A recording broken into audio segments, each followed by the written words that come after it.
tardes. Mi nombre es César Amaro Hernández, soy profesor de la Facultad de Ingeniería Campus Mexicali.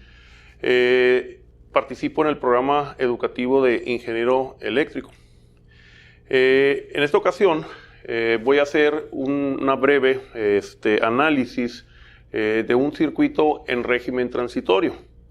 En el área de ingeniería eléctrica, ¿sí?, es muy importante y a veces vital el análisis de los circuitos o de las redes eléctricas en el régimen transitorio, tanto para la seguridad del personal que manejan las redes eléctricas, así como el cuidado y la protección, ¿sí?, de los equipos unidos a las redes eléctricas.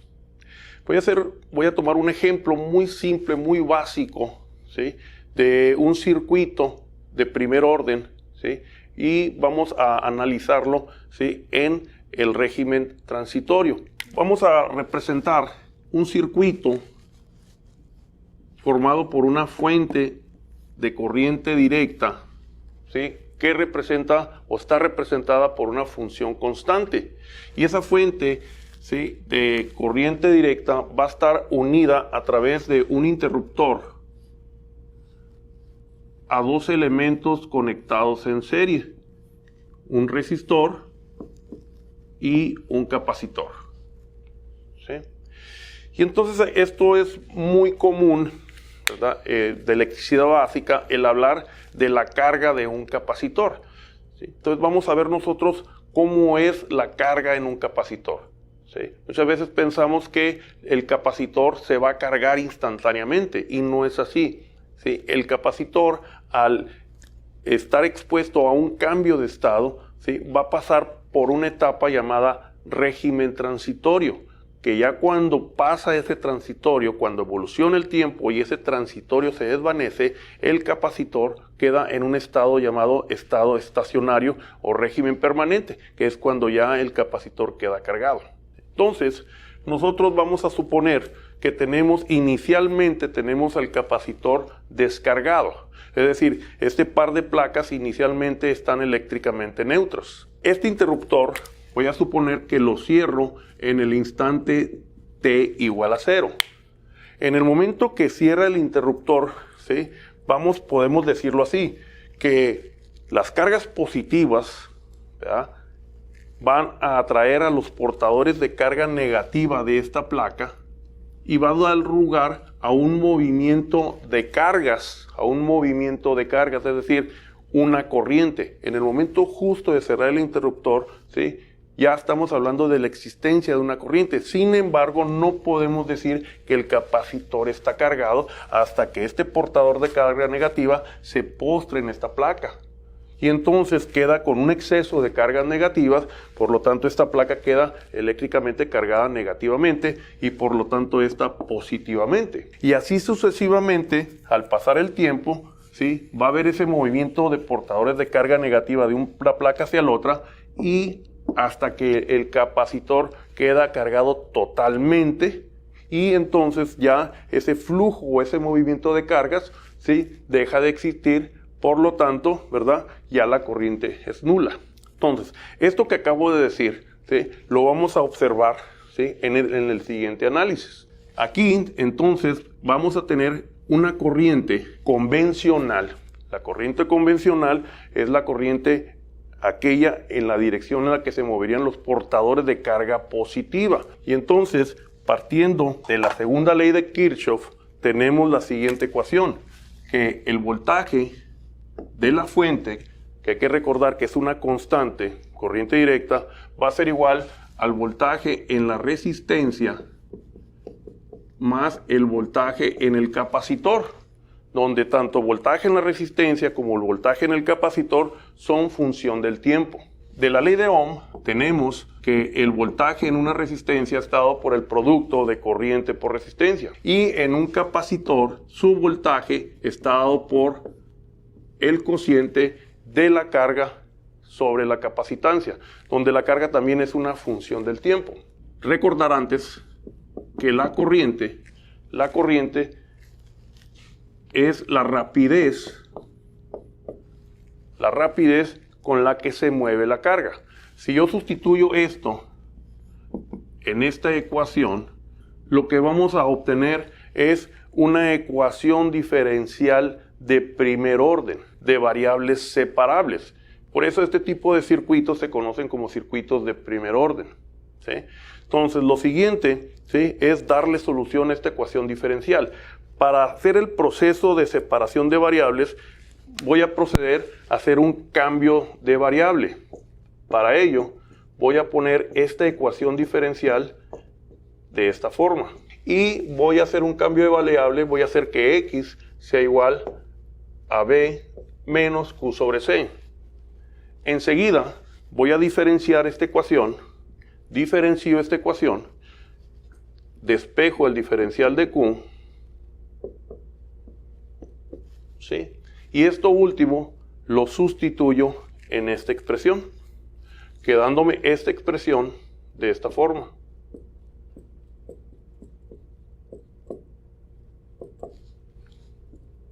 Y con ello podemos separar rápidamente las variables. Ya que están separadas las variables, lo siguiente que procedemos a hacer es antidiferenciar, o sea, integrar. Tenemos que la integral de dx sobre x es igual al logaritmo natural de x, ¿sí?, y esto es igual a menos 1 sobre r por c, por la integral de t, que es igual a t, más una constante de integración.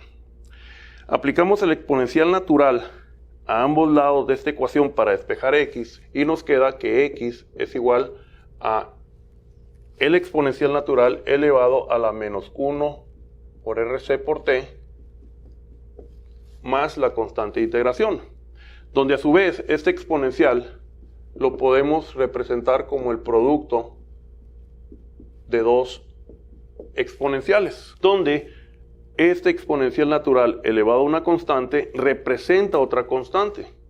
Ya en este paso volvemos a manejar nuestras variables originales, es decir, x es igual a b menos q sobre c, y esto es igual a k por e a la menos 1 sobre rc por t, ¿sí? Despejando para la carga, podemos encontrar esta expresión, ¿sí?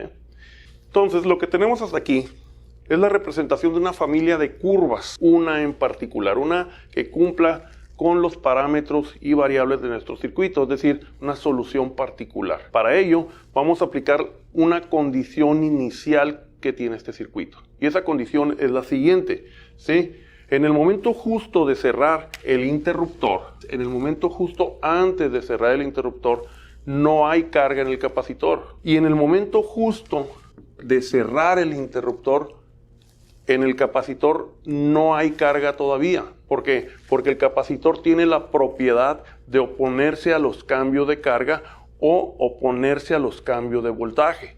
Por lo tanto, tenemos esta condición, ¿sí?, que en el momento justo antes de cerrar el interruptor y en el momento justo de cerrar el interruptor, la carga en el capacitor es nula, es cero, ¿sí? Esa es nuestra condición inicial, ¿sí?, por la propiedad que tiene un condensador de oponerse a los cambios de carga. Si nosotros aplicamos esta condición inicial aquí, carga igual a 0, tiempo igual a 0, donde e a la 0 es un 1, tenemos que la constante k va a ser igual a b.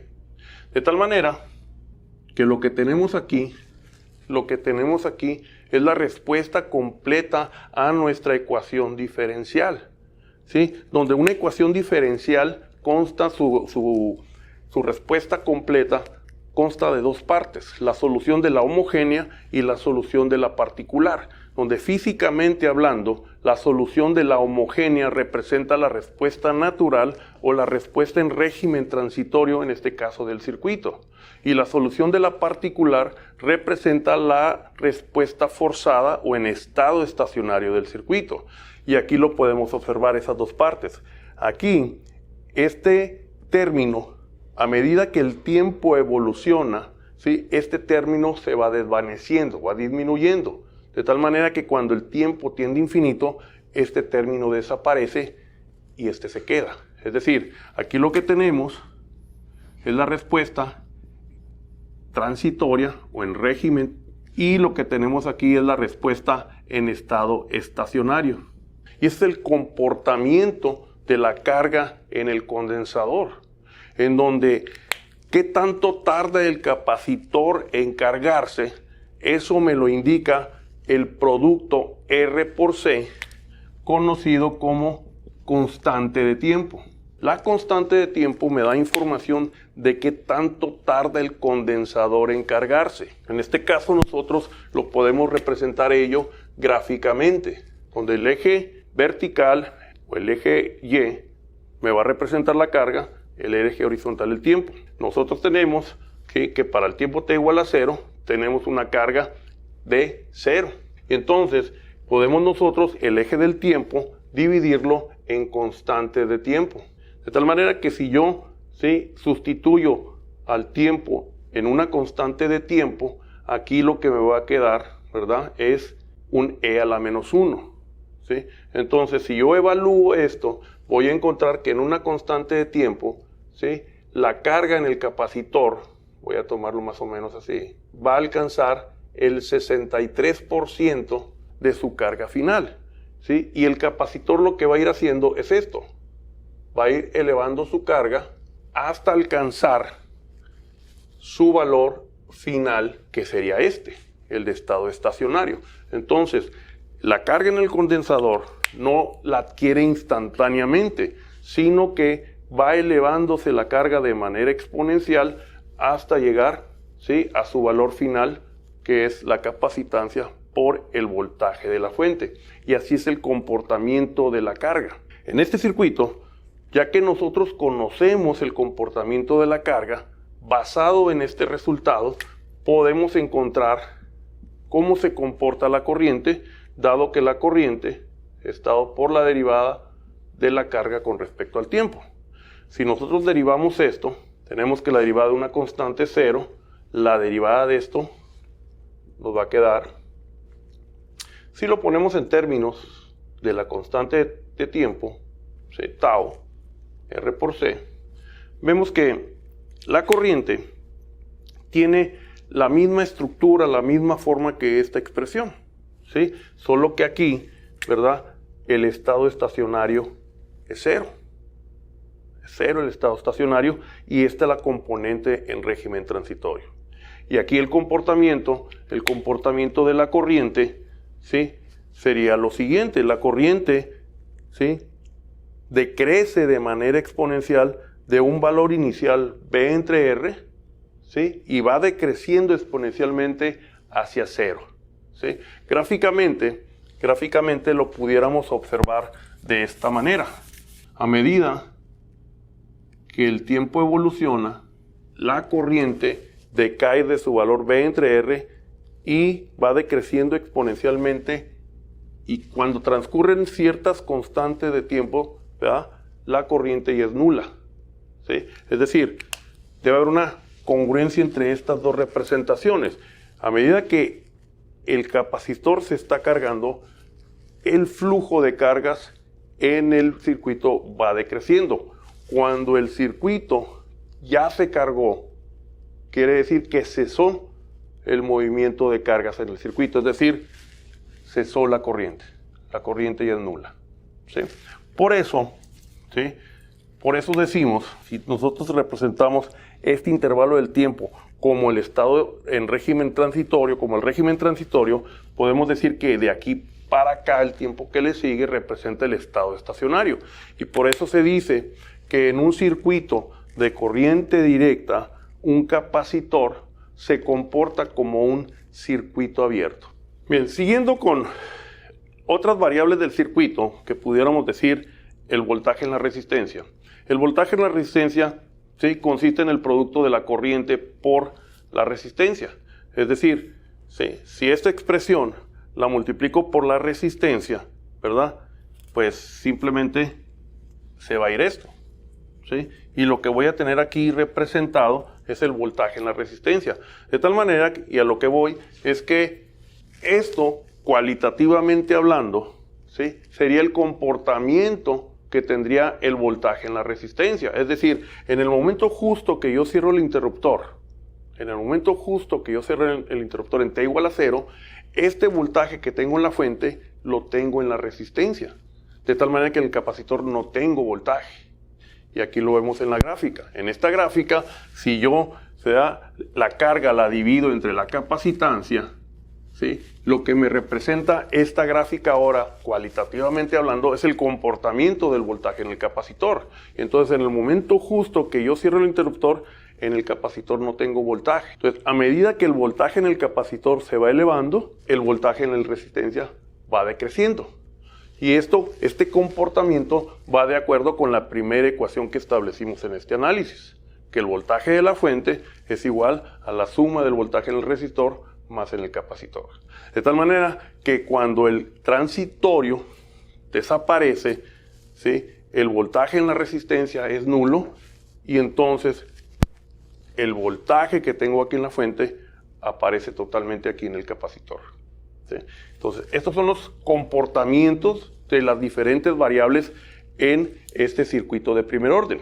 Y una de las cosas más importantes que podemos, a nivel de análisis, que podemos hacer en los circuitos de primer orden, el circuito RC o el circuito RL, es que sus variables eléctricas, a excepción de la potencia, tienen la misma forma, ¿sí? Y esto como conclusión, tienen la misma forma, es decir, tienen una estructura de esta forma. Es decir, ya sea en el circuito que acabamos de analizar, esto puede representar la carga en el capacitor, el voltaje en el capacitor, la corriente o el voltaje en la resistencia, y tienen esta estructura, una constante más otra constante multiplicada por una exponencial natural elevada a la menos t sobre la constante de tiempo. Entonces, si partimos de eso, cuando analizamos un circuito de primer orden, no hay que hacer todo el procedimiento íntegro diferencial. Simplemente, si es un circuito de primer orden, partimos del hecho de que ya conocemos su respuesta.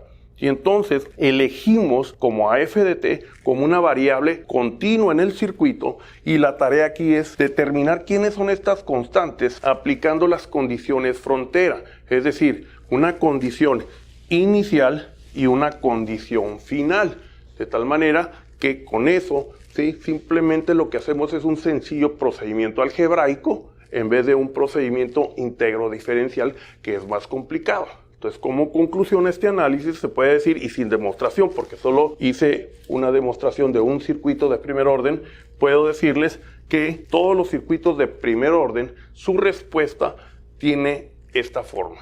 Y entonces, partiendo de esta forma, nosotros, aplicando las condiciones frontera, podemos saber el comportamiento de las distintas variables eléctricas de un circuito de primer orden, a excepción de la potencia o de la energía. Muchas gracias.